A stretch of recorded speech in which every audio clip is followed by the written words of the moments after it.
Yes everyone, welcome back to another video. In today's one, we're going to be checking out the DB Audio Karnage 12's. So for those that watch my videos, you'd know that I've been running two of these Karnage 12's in my 12 boxes since around December. This is when I put these subs in, but I've not actually shown you anything to do with the subwoofers, the specifications, or gone a bit in depth about it. So I'm hoping to clear things up about that in today's video. So I've been running these woofers at 2 ohm per channel because they're dual ones on my NX6000D. And you're probably wondering, wait a minute, it's only a 4 ohm stable amplifier, and that would make you right. But I've tested and calculated that with rise, this actually rises to around 4 ohm when pushing some power.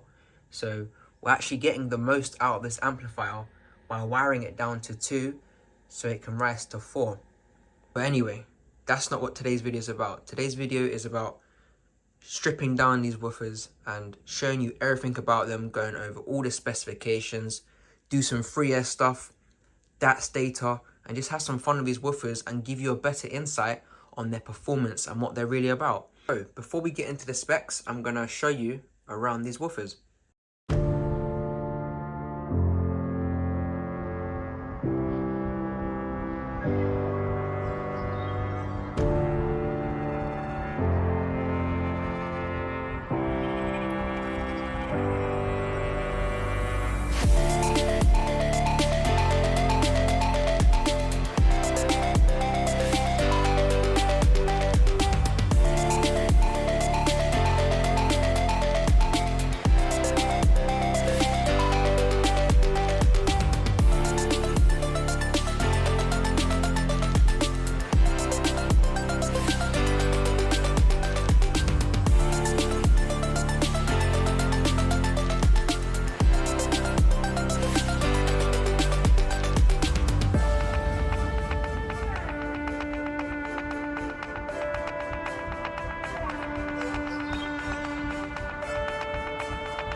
So now that you've seen the woofers, I can now go over the specifications.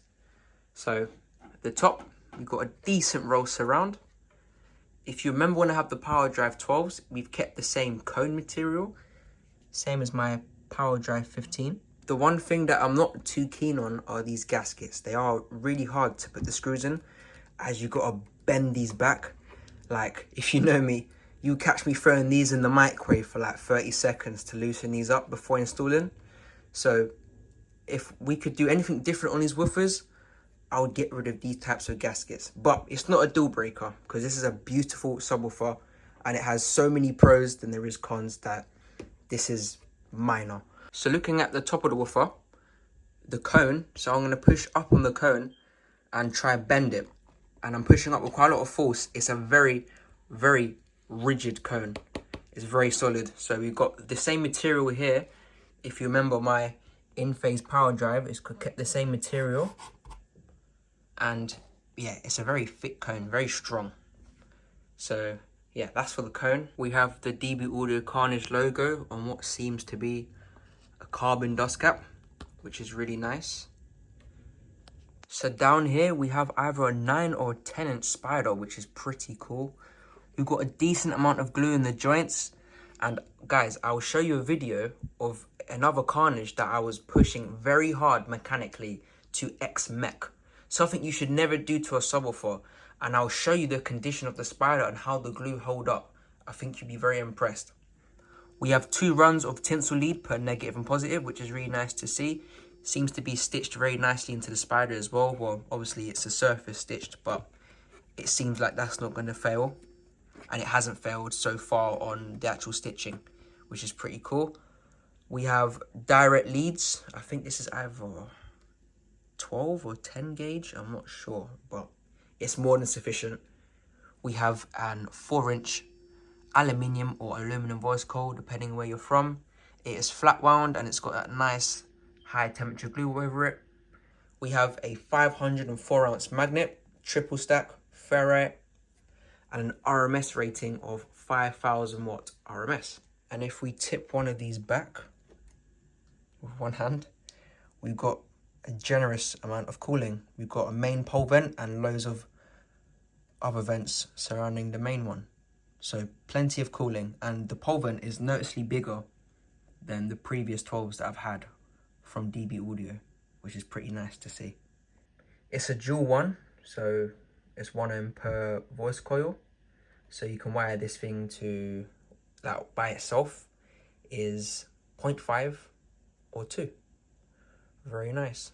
Or you could be them guys that for some reason like to wire 1 voice coil, but yeah, let's not talk about that. So you would think that would be it in terms of me showing you around this woofer based on what we can see from the outside. But I happen to have a recone for the Karnage, which will allow me to show you the subwoofer from a different perspective from the inside. Show you the back of the cone, the back of the spider, the inside of the coil, the different layers of the dust caps, inside of the pole vent, things like that. So I'm going to grab that now and show you. So here's the Karnage 12 that is pending a recone. It's got the brand new recone in it, but before I show you, I'm going to show you the previous cone and spider assembly with the voice code, everything, and how it put up with the abuse I was giving it.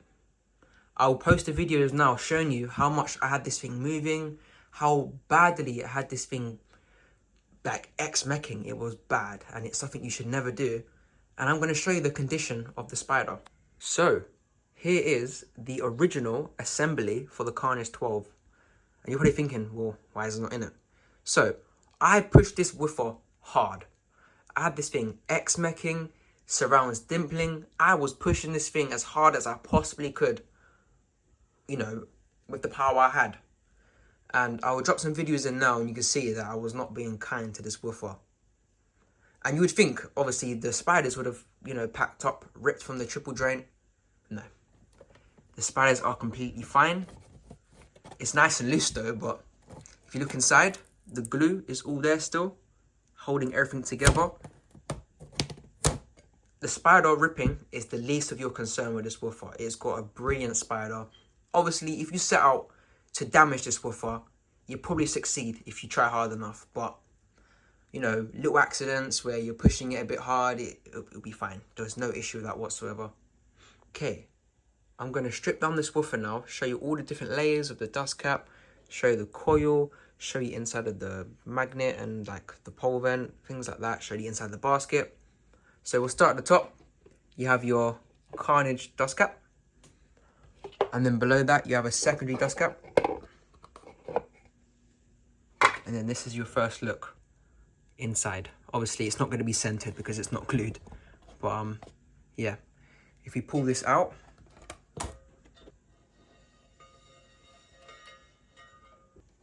place this on there. Okay, so here's your first look at the coil. So this is the coil of the Karnage 12. It's a 4-inch coil, flat wound. Very nice.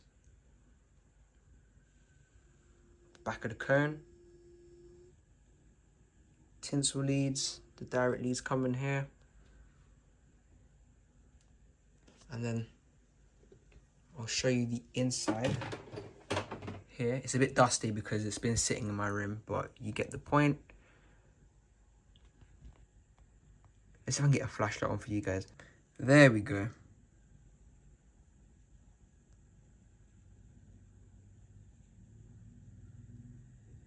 One thing I would have liked to see is maybe some holes in the actual pole vent that can breathe into this little chamber in here.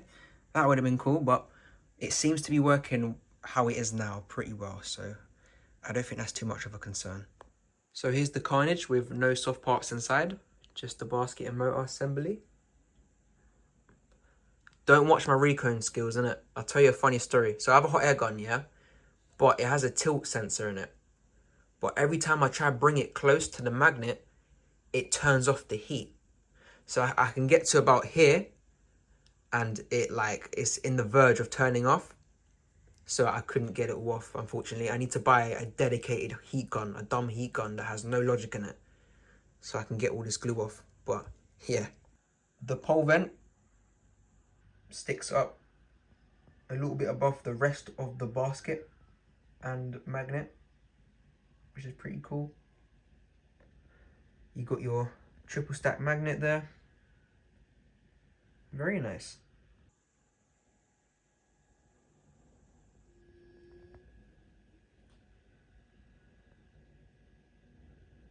Okay, so now, why don't we slap this on the DATs, and then we'll do a bit of freer and get these things moving. Obviously, not this guy. I'll get the other one back, but yeah, we'll do that. We'll get the DATs out. So we've got the date and DATs connected. Let's get the FS off the woofer. And there we go. We have an FS of 37 Hertz. And this subwoofer's probably only got 20 minutes of braking on it. So fresh out the box, it is 37 Hertz FS. And then there's all the QTS, QS, QMS, LE, all there. So I would show you things like the BL and more in-depth parameters of this woofer, but I just simply don't have enough calibrated weight to put on the cone to get a measurement. I remember even when I had the T-Rex 12, not the T-Rex 12, the Extinct 12, I had to use like a dumbbell to put on top of it. And even that was on the verge of not working. So when I find something heavy enough to add to this, then I will show you more in depth about the extended parameters. I'm sure you guys are going to want to see me free these woofers together. So I'm going to get out the Big Boss 8K on the lithium battery. Yes, we're not going to be able to get the full 8K, but we'll get more than enough power for free for these two woofers. So let me get that set up. I would use the XLS 2000, but I don't think it's going to like the impedance. I would use the XLS 2500, but I don't think it will like the impedance. The NX, well, he's busy at the moment. He's powering these, so, and I'm not faffing around with Speakon again. So we're gonna have to hit up the Big Boss. I mean, I'm totally against using car amplifiers in the house, but when you're at impedances that would, you know, most PA amplifiers just don't like, then sometimes just for video purposes, you got to use them. Just a quick disclaimer. So the XLS 2500 and the 2000, and I think the whole XLS series is more than capable of running down to 2 ohm per channel. It actually states on the website that it can do so. However, this don't have smart built into it, and we're going to be playing these free air. So with Rise, we're not going to get that 1300 watt that this states per channel because of Rise. So we can utilize the Big Boss 3's smart capabilities where it can do power at multiple impedances to mitigate the problems with Rise. Obviously, you ain't going to mitigate it free air, but it'll be a lot better. So that's why I'm going to use this today.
you have it, the DB Audio Karnage 12's. I hope now you guys can see why I love using these subs and why they're part of my setup. And I hope you enjoyed this video, and if you want to do more content like this, let me know, and I'll catch you guys in the next one.